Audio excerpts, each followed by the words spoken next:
Salut tout le monde, j'espère que la vie est douce pour vous, mais quelle que soit votre réponse, elle le sera à la fin de cette vidéo. Car oui, aujourd'hui on se lance sur une recette qui fait du bien au cœur, au ventre et à l'esprit, la légende des pâtes farcies, les gyoza.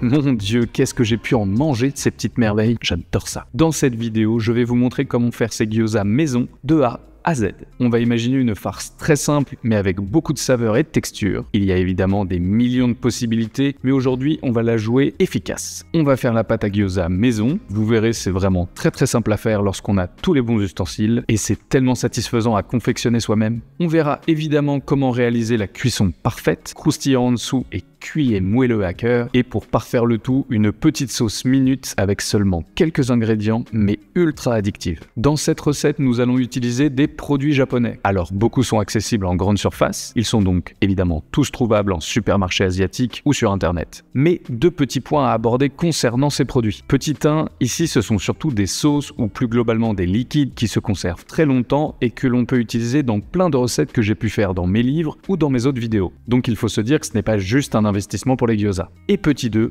je vous mets les produits facultatifs dans la description sous la vidéo. Si vous les avez, c'est parfait, vous pourrez goûter la version au max, mais si vous n'avez pas de dashi par exemple, ce n'est pas grave du tout, ça va pas impacter le résultat de la recette. Je pense qu'on peut y aller une fois qu'on a dit tout ça, ça part sur des gyoza.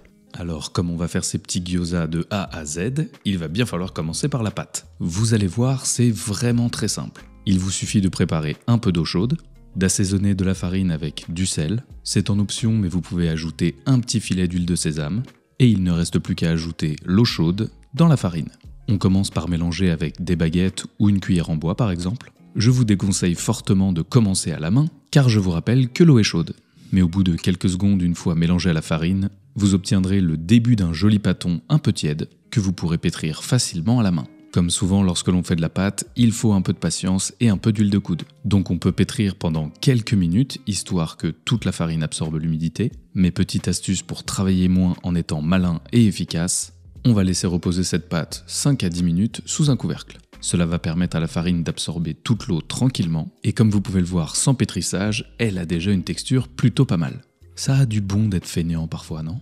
Bon, il faut quand même bosser un peu, alors on continue de pétrir tout ça pendant 5 bonnes minutes. Mais comme vous pouvez le voir, c'est beaucoup plus efficace et plus rapide pour obtenir une texture bien lisse.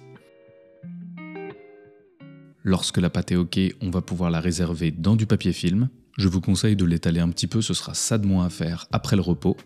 Et on la laisse maintenant sur le côté à température ambiante pendant au moins 30 minutes.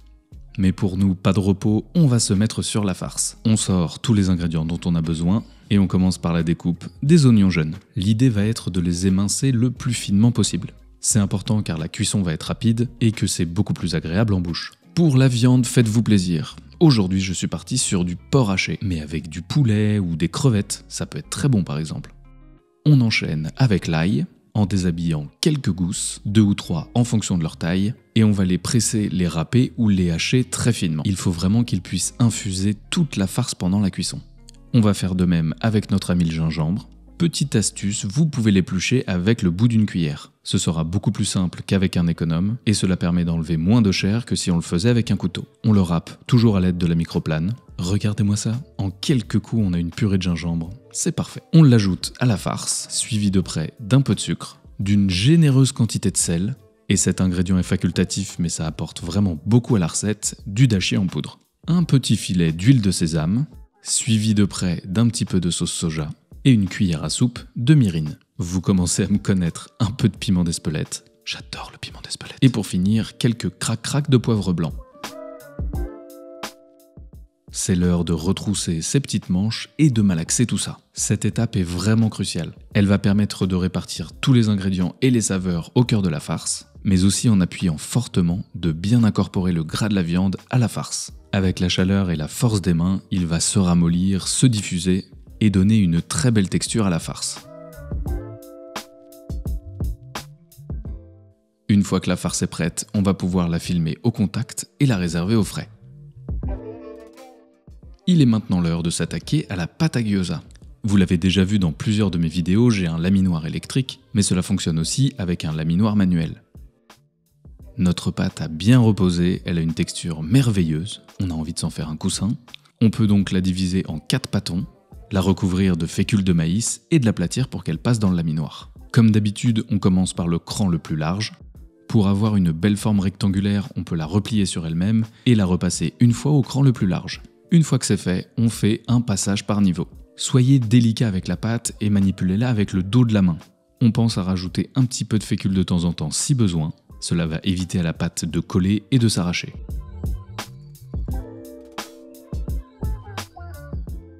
On continue notre petit bonhomme de chemin en essayant d'avoir une pâte assez fine. Alors attention, pas trop fine non plus, sinon elle risque de s'arracher au moment du pliage. Je me suis arrêté ici au cran numéro 6.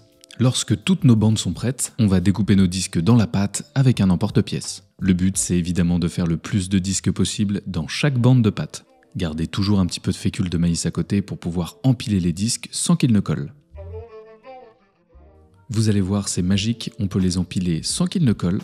Cela permet de prendre moins de place dans la cuisine, mais surtout, si vous en avez fait un peu plus, de les congeler. Et hop, le jour où vous avez envie de faire des gyoza, il ne vous reste plus qu'à sortir vos petits disques de pâte du congélateur quelques heures avant de vous y mettre, et ils se décolleront tout seuls, parfaitement.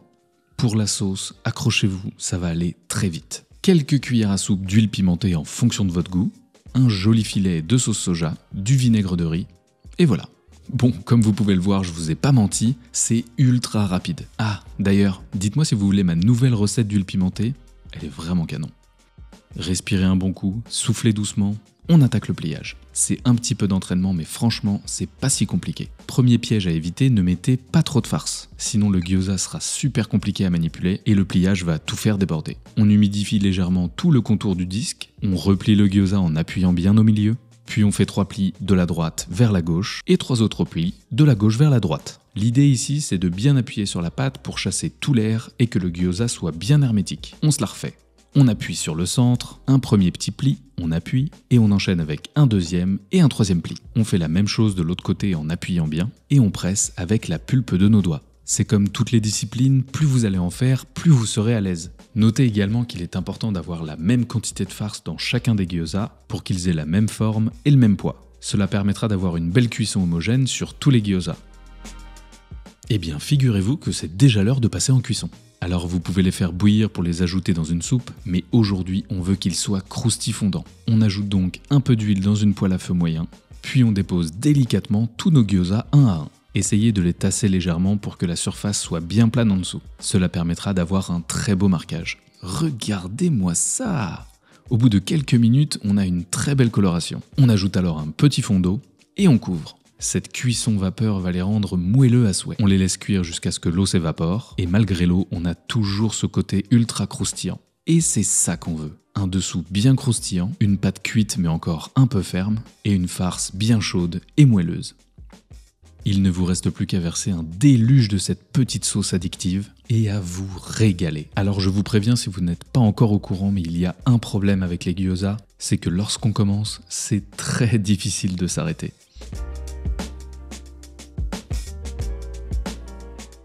Vraiment, je suis beaucoup trop fan de cette recette. Je sais pas vous, mais faire des pâtes maison, je trouve ça gratifiant et satisfaisant. Et ce qui est génial, c'est qu'on progresse un peu à chaque fois, en essayant des nouvelles techniques ou en ajoutant des produits, et c'est ça que j'adore dans la cuisine. Si cette recette vous a donné faim, n'hésitez pas à aimer la vidéo et la partager en masse autour de vous. Plus on est de fous, plus on rit. Si vous avez des questions sur la recette, faites-vous plaisir en commentaire, je les lis tous et je réponds un maximum. Et surtout, si vous n'êtes pas encore abonné, c'est le moment et n'oubliez pas d'activer la cloche pour recevoir directement toutes les dernières recettes. On en sort une par semaine et les prochaines, croyez-moi, c'est du sérieux. Je vous dis à très vite pour de nouvelles aventures. C'était Hugo, vous êtes toujours sur Woogies. Bon appétit, ciao!